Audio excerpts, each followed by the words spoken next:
Good afternoon, and welcome to From Where We Are, stories of news and culture through the lens of USC and Southern California.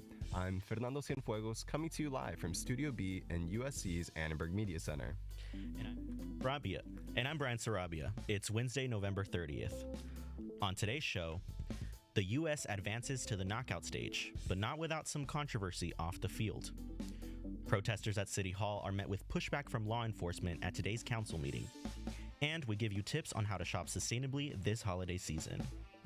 All that and more from Where We Are.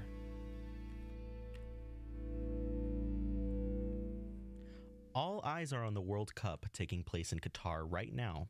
Countries like Argentina, Senegal, and England have secured spots in the knockout stage. That also includes the U.S. men's national team, who defeated Iran 1-0 just yesterday. But as Ian Roddy reports, the gritty play on the field wasn't the only conflict between the countries involved.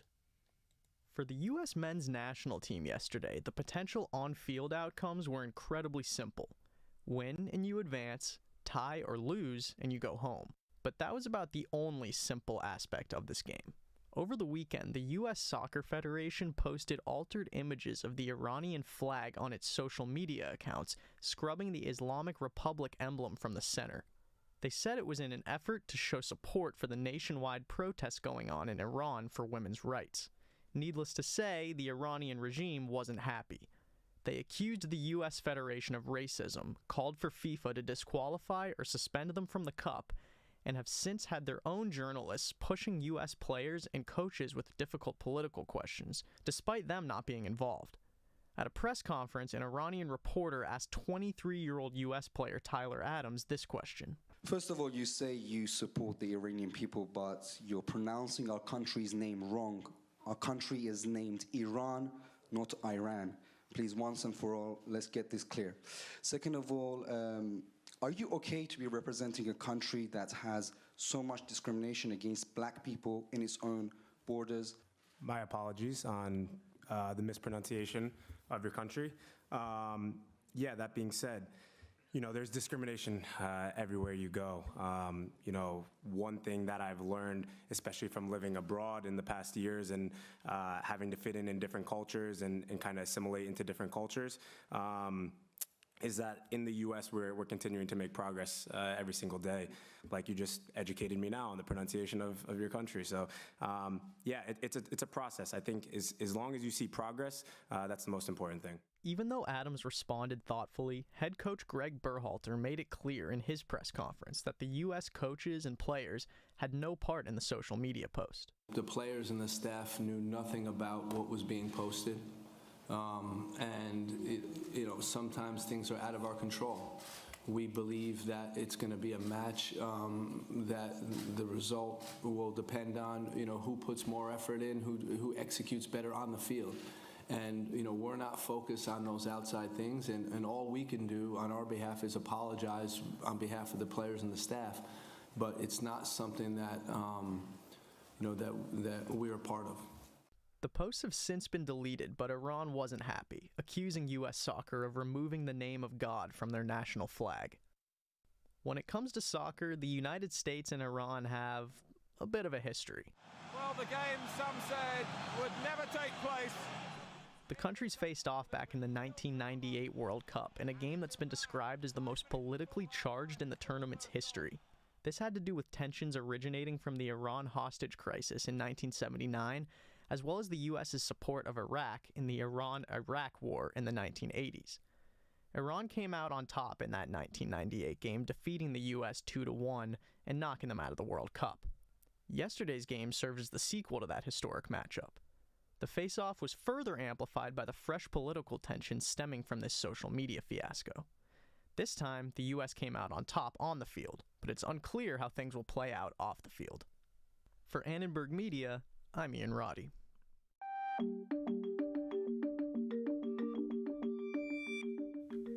Throughout the past few months, protests have been held around the world against Iran's Islamic regime. One of those very protests occurred today on USC's campus. Annenberg Media spoke to Persian students about their thoughts on the ongoing revolution.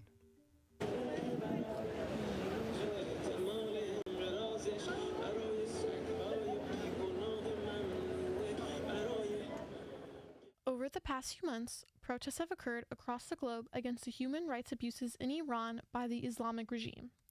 The protests were sparked by the deaths of 22-year-old Mahsa Amini and 16-year-old Nika Shakarami at the hands of Iranian morality police in September. Those who go against the stringent rules enforced by the police risk arrest or even death.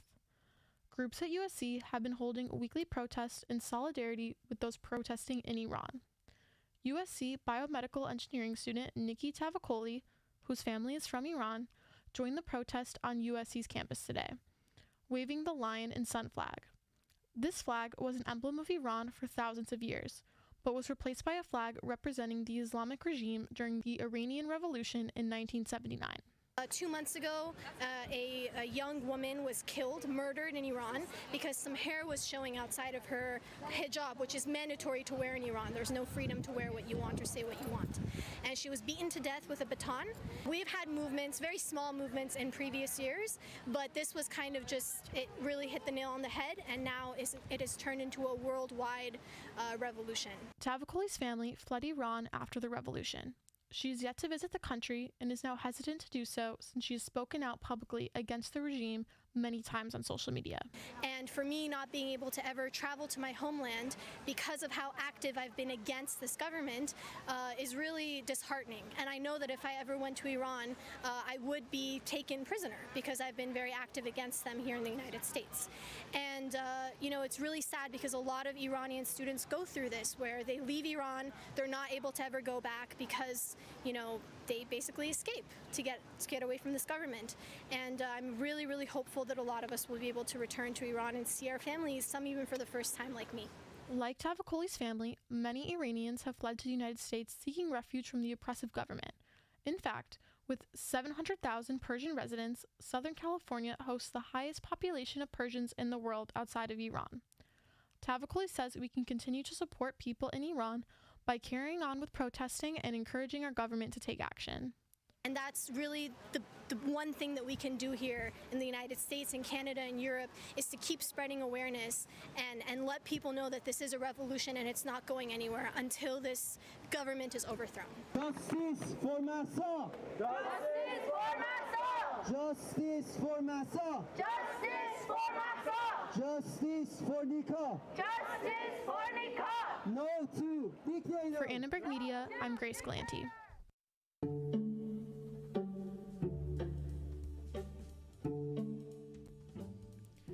Last night, USC held a candlelight vigil to honor the lives lost in the fires in Ürümqi, China.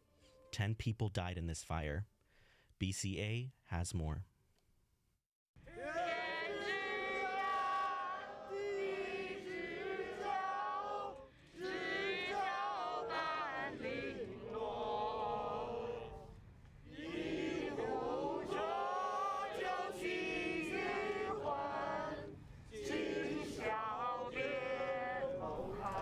This song is called Failure. It's a classic song known to many Chinese people that conveys the sadness of being failure to friends. Last week, 10 people died in a high-rise apartment fire in Ürümqi, the capital of China's Xinjiang region. Protesters blamed the country's zero-COVID policy for their death. Firefighters were prevented from entering the building, slowing rescue efforts.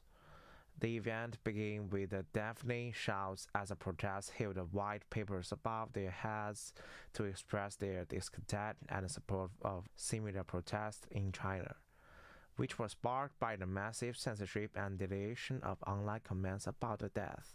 One of the event organizers, who asked not to be named and is also a USC student, explains why she took action.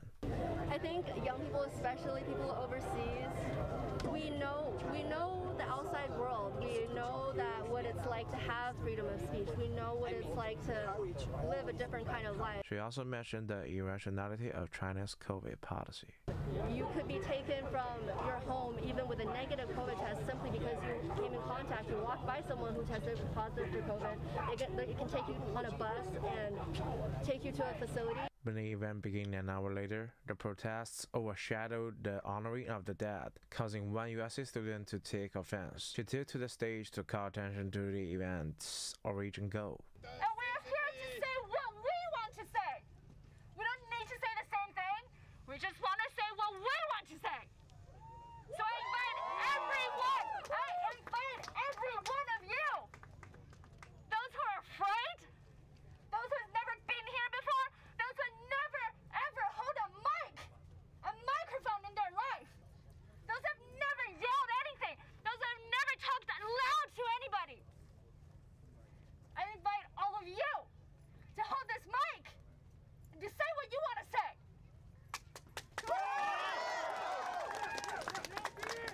As the event progressed, more and more people started to take the stage and speak out. One USC student used words from 1974 speech by China's open-minded former leader Deng Xiaoping at the United Nations General Assembly to express her dissatisfaction with the current government in power. 我想用邓小平在1974年联合国的演讲的这段话来结束我的发言。如果中国有朝一日 If one day China becomes the superpower of the world and becomes the king of the world, and carries out aggression everywhere, the people of the world should also expose and overthrow China together with Chinese people. 反对他，并且同中国人民一道打倒他。 Everyone bowed 3 times to the victims as the song Farewell was sung. After 2 hours, the event came to an end. All throughout, a steady stream of onlookers and students passed by, honoring the deceased with flowers. From Annenberg Media, I'm BC.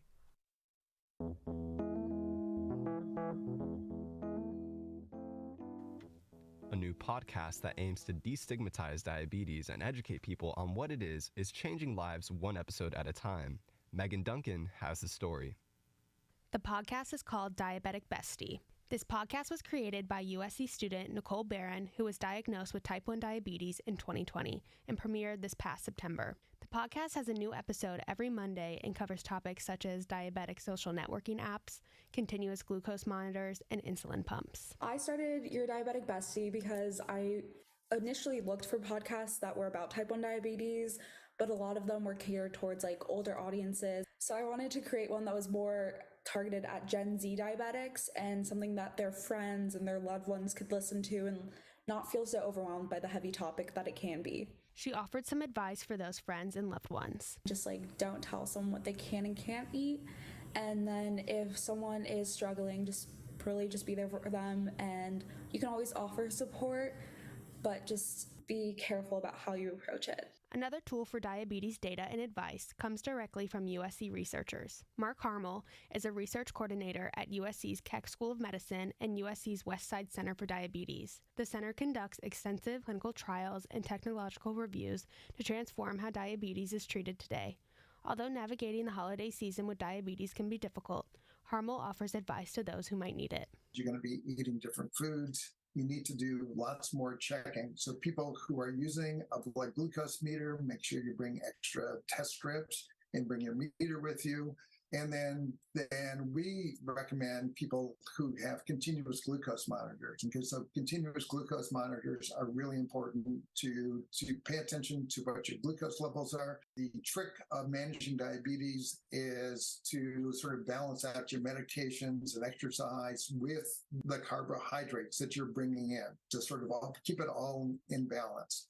With the CDC reporting that 28.5 million United States adults are diagnosed with diabetes and 26 million adults possess prediabetes, the general education of symptoms and blood sugar levels is of paramount importance as a season of holiday dinners is underway. Keeping the dialogue open during this time of the year helps keep diagnosed diabetics from feeling isolated and can even save lives. For Annenberg Media, I'm Megan Duncan.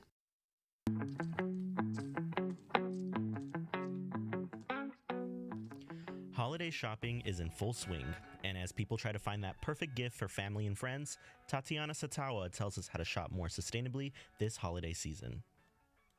It's the most wonderful time of the year. With the holiday season around the corner, many find themselves scrambling to get the best deals and are dazzled by the 30% off Everything Must Go sales. Unfortunately, these big sales can be wasteful and harmful to our environment. According to Brightly, a website promoting sustainable living, Americans toss out 25% more trash during the holidays than any time during the year. This includes food waste from trying out holiday recipes, endless wrapping paper, shopping bags, bows, and ribbons. USC Environmental Studies professor Douglas Becker explains the environmental impacts that overbuying has on our planet and how to live sustainably during this season. Whenever it comes to any sort of trash, remember that the order that we need to consider our trash when that's the issue is reduce, reuse, recycle. Whenever possible, reduce that. It's easier said than done. Just this Black Friday, Americans spent around $9 billion, and on Cyber Monday alone, online sales hit a record of $11.3 billion. Overspending reinforces norms that will lead to environmental degradation, overuse of resources, etc. To avoid overspending during this holiday season, you can get creative with your gift ideas. Professor Becker gives another option by encouraging us to move away from materialism. I'm a big believer in gifting experiences. Go do something fun together as the experience, and let that be the gifts that you that you exchange. It doesn't always have to be stuff. And when you go holiday shopping, Professor Decker advises to seek out companies that have less of a carbon footprint, seek out companies that promote sustainability, and whenever possible, again, if you're buying stuff, buy from local producers, buy local. So this holiday season, walking in a winter wonderland also means being aware and mindful of how much you're spending on holiday preparations. For Annenberg Media, I'm Tatiana Satawa. And that's all we have time for on today's From Where We Are. This show was produced by Guilherme Guerrero and Jeffrey Lee. Derek Renfro composed our theme music, and Fernando Cienfuegos is our technical operator. Be sure to check us out on YouTube at Annenberg Radio News. This is our last show for the semester. We thank all of our reporters for making this show possible. And thank you to our coach, Tina Rubio, and to our audio engineer, Sebastian Grubaugh. We'll be back with more of your favorite stories next semester. From all of us at Annenberg Radio, happy holidays, and thank you for joining us here each week for From Where We Are.